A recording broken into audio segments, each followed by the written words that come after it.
मई month वालों के तो जैसे तैसे करके जो भी एग्जाम थे वो निकल चुके और जो लास्ट एग्जाम हुआ 25 मई को, उस एग्जाम का सीधा सीधा कनेक्शन जून मंथ में होने वाले एग्जाम्स के साथ है। क्योंकि यहाँ पर देखिए ये जो सेकंड नंबर क्वेश्चन है ये 9 बैंड वाला है और जो 6 नंबर क्वेश्चन है ये भी 9 बैंड वाला है। उसके बाद ये 7 नंबर क्वेश्चन, 8 नंबर क्वेश्चन और ये 12 नंबर क्वेश्चन, ये 3 क्वेश्चन भी 9 बैंड वाले थे। और ये वाले पैसेज में एग्जामिनर ने इतनी ज्यादा चालाकी आपके साथ खेली है कि आप लोगों को पता ही नहीं चलेगा आंसर क्या था। बाकी सारे आंसर बहुत ईजी है, उसके ऊपर मैं बात नहीं करूंगा। मैं सिर्फ ये जो 6 क्वेश्चन है ना इसके बारे में आपको बताऊंगा। स्टूडेंट बहुत ज्यादा ध्यान से सुनना, वीडियो आपके लिए काफी ज्यादा हेल्पफुल रहेगी। लाइक शेयर सब्सक्राइब आपको अभी नहीं करना, पहले वीडियो देख लो, अगर अच्छा लगे तो ही लाइक करना। पहले हम क्वेश्चन को रीड करते हैं। ये 7 नंबर क्वेश्चन को रीड करिए। The ships were remarkable for number of dash they had. Question समझना ही अपने आप में बहुत ज्यादा मुश्किल है, ध्यान से समझो। कह रहा है कि शिप्स बहुत ज्यादा रिमार्केबल थी। पहली बात तो रिमार्केबल का मीनिंग आपको पता होना चाहिए। रिमार्केबल का मतलब कुछ अच्छा, कुछ बहुत जबरदस्त उनके पास था।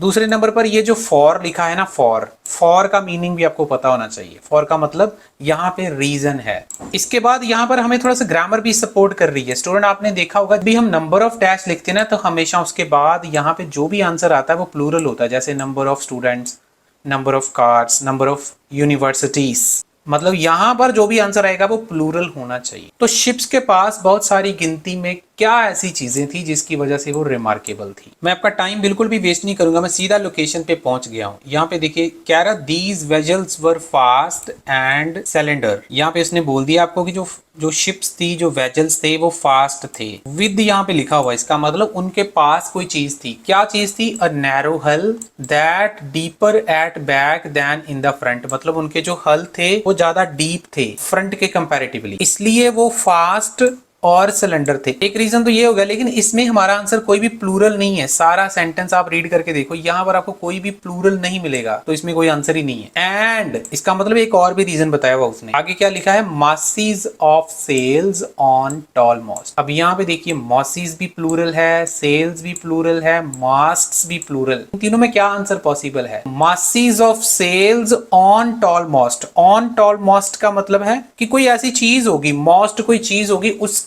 ऊपर मासीज ऑफ सेल्स लगे हुए हैं, जिसकी वजह से ये फास्ट थी, मतलब रिमार्केबल थी। तो मासीज का मतलब नंबर ऑफ हो गया, सेल्स आपका आंसर आ जाएगा। अगर आपको ये समझ आया है तो स्टूडेंट लाइक करना, चैनल को सब्सक्राइब भी कर देना। यार ऐसी वीडियोस कहाँ मिलेंगी आपको? नहीं मिलेंगी, मुझे पता है। नेक्स्ट जो डिफिकल्ट क्वेश्चन उसने लिखा है, the performance of British T clipper was particularly affected. Clipper का मतलब समझ लो, क्लिपर का मतलब शिप ही होता है इनडायरेक्टली। तो जो इनकी परफॉर्मेंस थी वो अफेक्ट होती थी। अफेक्ट होने का मतलब नेगेटिव, मतलब परफॉर्मेंस लो होती थी। कब होती थी? टाइम बताया हुआ है। When there were dash at sea, there were dash. यहाँ पे फिर से हमें ग्रामर हेल्प कर रही है। यहाँ पे हमें प्लूरल आंसर चाहिए। समुद्र में ऐसी कौन सी चीजें थी जब वो होती थी तब क्लिपर की परफॉर्मेंस जो थी वो अफेक्ट होती थी? आइए देखते हैं। यहाँ पे देखिए दे। अब दे का मतलब एक रेफरेंस प्रोनाउन उसने यूज किया। दे का मतलब शिप्स है या क्लिपर है। दे हैड नैरो बीम, उनके पास बीम थे। देन अमेरिकन इक्विवेलेंट, जो मतलब अमेरिका की शिप्स थी उनके कंपैरेटिवली जो ब्रिटिश की शिप्स थी उनमें नैरो बीम लगे हुए थे। Making them less powerful. अब लेस पावरफुल का मतलब उनको कमजोर करते थे, उनकी परफॉर्मेंस अच्छी नहीं होती थी, ऐसे आप समझ सकते थे। क्वेश्चन में उसने लिखा था when there were dash at sea. When का मतलब हो गया ड्यूरिंग। कब होती थी वो परफॉर्मेंस लो? जब स्टॉर्म्स आते थे। तो ड्यूरिंग स्टॉर्म्स, तो हमें प्लूरल भी मिल गया। यहाँ पे देखो स्टॉर्म्स के साथ एस लगा हुआ है, स्टॉर्म के साथ, तो ये आपका आंसर आ जाएगा। होपफुली क्लियर हो गया होगा आपको। मैंने काफी सिंपल करने की कोशिश करी है, लेकिन फिर भी ये देखो आपको आंसर समझना पड़ेगा कितना ट्रिकी बनाया हुआ है। सबसे खतरनाक क्वेश्चन की तरफ हम बढ़ते। कहता है at the end of the journey the ships needed the help of dash. मतलब जब वो अपनी जर्नी खत्म करते थे, जर्नी खत्म करने के एंड वाले पड़ाव में होते थे, तो उनको किस चीज की जरूरत होती थी? शिप्स को। आइए देखते हैं। ये इस रीडिंग का सबसे ज्यादा डिफिकल्ट क्वेश्चन है। पहली तो बात, आपको जर्नी वर्ड कहीं नहीं मिलेगा, तो मैं आपको थोड़ा लोकेशन बता देता हूँ। इस वाले में इसका आंसर है। डिफिकल्ट क्यों है वो समझिए। यहाँ पे इसने लिखा दे। दे का मतलब है वो जो शिप्स थे। रेफरेंस प्रोनाउन इतने ज्यादा यूज किए गए हैं इस रीडिंग में। अगर आपको रेफरेंस प्रोनाउन वगैरह डिटेल में समझने हैं तो क्रैश कोर्स ले लो यार। मेरा 1500 का क्रैश कोर्स है, उसमें सारी रीडिंग डिटेल में समझाई हुई है, राइटिंग को डिटेल में, कॉपी पेस्ट मेथड सब कुछ बताया हुआ है। चलिए हम आगे बढ़ते हैं, वो आपकी मर्जी लेना या नहीं लेना। दे स्पेड डाउन। स्पीड की सेकंड फॉर्म होती है स्पेड, मतलब उन्होंने स्पीड को स्लो कर दिया। आगे देखो उसने जगह का नाम लिखा हुआ है। जब वो कहां से कहां जा रहे थे? साउथ चाइना इंडियन ओशन, ये सारी जगह का नाम बता रहा है, मतलब वो जर्नी कर रहे थे अपनी। हमारा क्वेश्चन कहाँ है कि हमने लास्ट में देखना है। अफ्रीका, ये देखो सारा कैपिटल में वर्ड लिखे हुए हैं, ये भी कैपिटल में लिखा हुआ है, ये देखो ये कैपिटल लिखा हुआ है, तो ये सब जगह के नाम है। हमारा क्वेश्चन है कि लास्ट में उनको किस चीज की जरूरत पड़ी थी, तो ये देखो once there they would be towed by tugs up the river into the docks. समझ गए मेरी बात? दे का मतलब है शिप्स, टाउड का मतलब हेल्प हो गया। नहीं भी पता है तो भी आपको पता चलना चाहिए, क्योंकि यहाँ पर ये वर्ब है, तो मतलब उनको किसी चीज ने सपोर्ट किया होगा। कैसे सपोर्ट किया? टग्स की मदद से। तो टग्स आपका जो है वो आंसर आ जाएगा, लेकिन बहुत ज्यादा डिफिकल्ट, क्योंकि कहीं पर भी आपको जर्नी वर्ड तो दिखाई ही नहीं देगा कि उसने कहाँ लिखा हुआ है।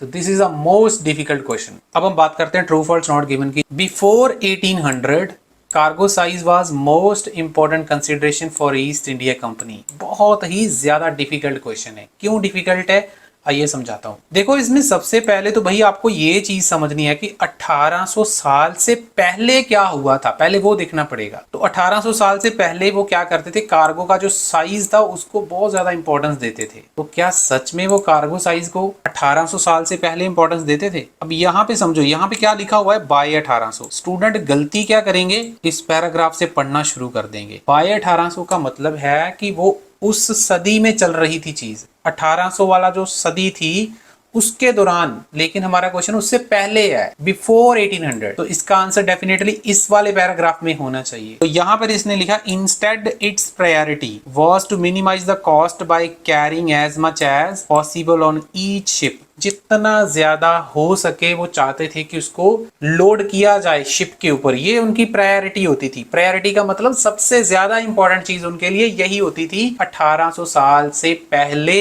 देखो कहां मिलेगा आंसर, मिलेगा ही नहीं, क्योंकि आप लोग, मुझे पता है मोर देन 60-70% स्टूडेंट यहां से पढ़ेंगे इसका आंसर, लेकिन इसका आंसर यहां पर है पीछे वाले टेक्स्ट में। आंसर ट्रू है लेकिन बहुत डिफिकल्ट। स्टूडेंट अगर मेरा पढ़ाने का तरीका अच्छा लग रहा है तो लाइक करना, चैनल को सब्सक्राइब करना। ऑनलाइन क्लासेस भी अवेलेबल हैं, आपको नंबर दिख रहा होगा स्क्रीन के ऊपर, हमारे साथ कांटेक्ट कर सकते हैं। ऐसे ही हम आपको क्लास में भी पढ़ाते हैं। चलिए हम लास्ट क्वेश्चन की तरफ बढ़ते हैं। कहता in the 19th century British drinkers preferred tea made from mature leaf to that made from younger leaf. ये क्वेश्चन को समझना अपने आप में बहुत ज्यादा आर्ट है। यहाँ पे ना इसने वर्ड यूज किया है टू दैट, इसका मतलब है दैन, मतलब कंपैरिजन दिखा रहा है कि जो ब्रिटिश ड्रिंकर थे वो मैच्योर लीव से जो चाय बनती थी उसको ज्यादा प्रेफर करते थे in comparison to younger leaf. ये समझ लो आप, टू दैट लिखा हुआ है ना, इसलिए बहुत सारे स्टूडेंट को ये समझ नहीं आएगा कि ये कंपैरिजन वाला आंसर है। तो इन दोनों में से किसको प्रेफरेंस देते थे, मैच्योर लीव वाली चाय को या फिर यंगर लीव वाली चाय को? आइए देखते हैं।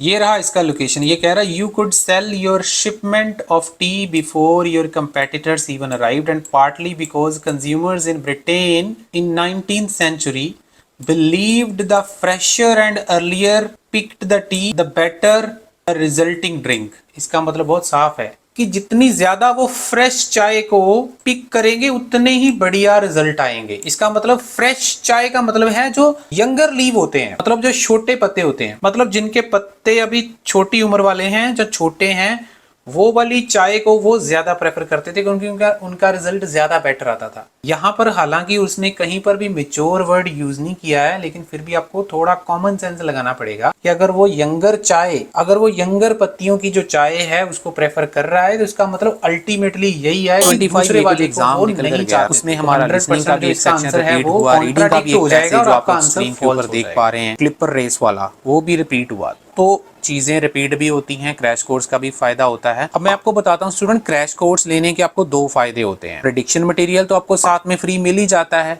अगर तो प्रेडिक्शन में से रिपीट हो जाता तो वेल एंड गुड, अगर नहीं भी होता है तो क्रैश कोर्स में जो ट्रेनिंग आपको वीडियोस मिलेंगी वो आपको पूरा सपोर्ट करती हैं, आपके सामने रिजल्ट है। तो अगर आप लोग चाहें तो आप हमसे बाय कर सकते हैं, नंबर आपको स्क्रीन के ऊपर दिख रहा है। तो मैं आपको अभी कुछ जो रिसेंट रिजल्ट आए हैं ना वो भी दिखा देता हूँ, स्क्रीन के ऊपर देखिए। देख सकते हैं कुछ नंबर मैंने प्राइवेसी के कारण यहाँ पे हाइड कर दिए हैं। सबसे पहले ये रमनप्रीत कौर है, इसका रिजल्ट आप लोग स्क्रीन के ऊपर देख सकते हैं। इनका पहले स्कोर नहीं आया था, तो जैसे ही इनका रिजल्ट आया इन्होंने ये मैसेज मुझे भेजा हुआ है। आप लोग यहाँ पे इसको मैं थोड़ा सा हाईलाइट कर रहा हूँ, बाकी आप लोग इसको पॉज पॉज करके पढ़ लेना। के बाद आप देख सकते हैं एक और रिजल्ट है हमारे पास वर्णिता का। यहाँ पे ओवरऑल 7 बैंड आपको दिखाई दे रहे हैं और यहाँ पर आप चेक कर सकते हैं इन्होंने हमसे प्रेडिक्शन वगैरह लिया था, इनको काफी यहाँ पे हेल्प मिली है। उसी प्रकार से एक और रिजल्ट आप लोग यहाँ पे देख सकते हैं, इनके ओवरऑल 6.5 बैंड आए। ये सारे रिजल्ट में जितने भी आपको दिखा रहा हूँ ये 9 मई के हैं। उससे पहले जो एग्जाम हो चुके हैं वो रिजल्ट मैं आपको नहीं दिखा रहा हूँ। बहुत सारे रिजल्ट हमारे आते ही रहते हैं।